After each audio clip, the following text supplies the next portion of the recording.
Hi, everyone. This is my commentary on the insurrection that happened on the Capitol on January 6th. I don't think anyone who's living in reality is particularly surprised by the coup attempt that happened. Some of us, I think, want to be surprised. We want to think America is better than this.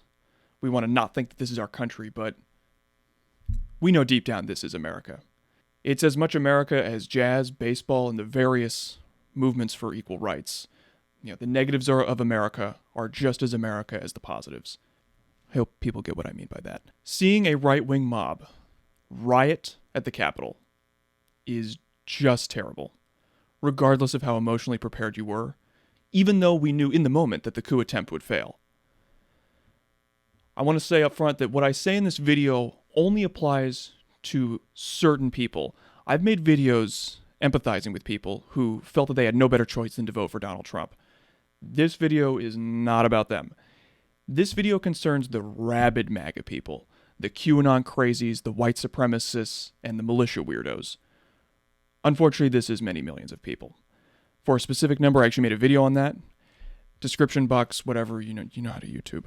Ultimately, the right-wing authoritarian mind is fascinating to me. I think it's because it's the opposite of the way that I think. And because it fascinates me, I've done a lot of research on it. So in this video, we're going to cover personality, the literal brain differences between right-wingers and left-wingers, and where the conspiracy theory mind comes from. So right-wing authoritarianism is a personality type.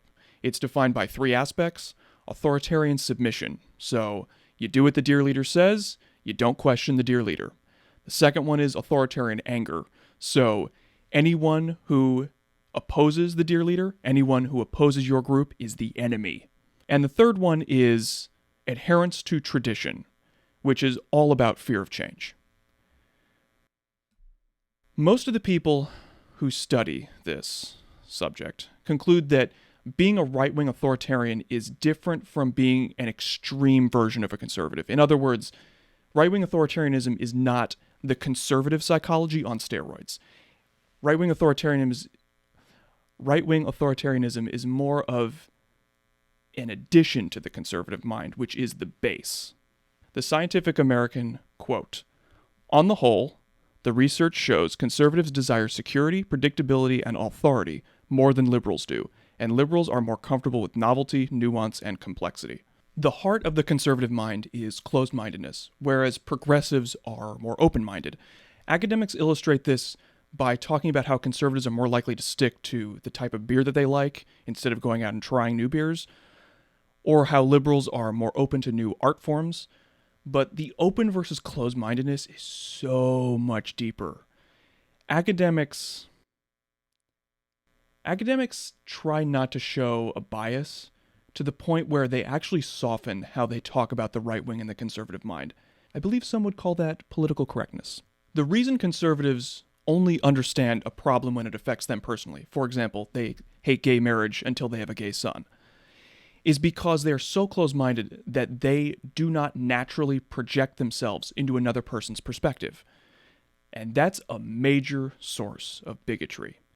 I want to stress this point about the limited perspective, because whatever the right wing talks about others wanting, that's what they want. You've probably heard of this, it's called projection.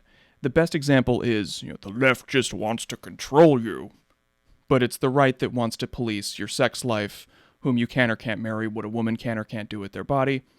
And ironically, the same people that complain about a tyrannical government are the people that actually have a tyrannical mindset. They don't care about the will of the majority. It's not just that they're in denial because they're too frail to deal with reality. It's that they're so absorbed in what they want that they just don't care. There are no higher ideals. The same Blue Lives Matter people injured dozens of police officers in the Capitol. It's about fulfilling their primitive emotional desires. And I don't say primitive just to name call. Because, look, this is alien perspective. We've got to get real. We're still animals.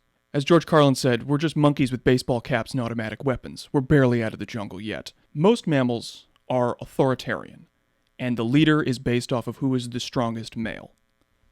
Note how I didn't say anything about intelligence, or empathy, or compassion. As a species, we just haven't completely broken free from our primitive lower brainness.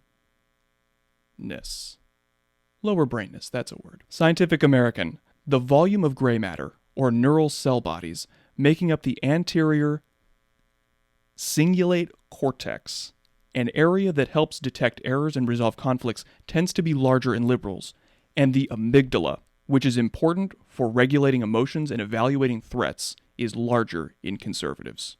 In other words, fear is more easily triggered within the conservative and right-wing mind. Because underlying all this is fear. It's the true source of it all. Follow the authoritarian because that's what feels safe and comfortable. All the insecurity, all the feelings of inferiority. It's fear-based. Tradition is good because the unknown is scary. Think about all the Republican arguments. They're all fear-based. The government is coming for your guns and your rights. The left is coming for your freedom. The Mexicans are coming for your job. The Muslims are a threat to your God. What I observe on an emotional level with the right is a lot of feelings of alienation, feelings of self-hatred. I think of those incel people. And feelings of inadequacy. I'm also thinking of those incel people.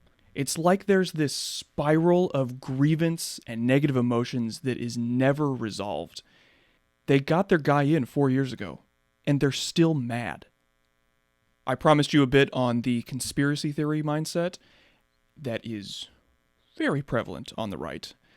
And I'm taking this from an explanation for why we might have religion. And it is that there's a human brain module that drives us to think that there is meaning and intentionality in randomness. So for example, to make it tangible, if you're in the forest and you hear a stick break behind you, the brain module tells you, ooh, there's something behind you, it might be a threat, turn and look. From an evolutionary perspective, the person that looks to see, ooh, is there a bear behind me, is going to survive more often than the person that thinks, oh, it's just a stick breaking, it just fell. So I think the conspiracy theory mind is a combination of bad pattern recognition, thinking that there is intention in randomness, and conservatives not being as capable of problem solving on average. Ultimately, I don't know if this mindset can be healed. And I'm not just talking about the conspiracy theory mind, I'm talking about the right-wing authoritarian mind. Because I don't know if this is just something that people are flat out born with. We know that there are literal brain differences, but we don't know to what extent those are created by one's environment.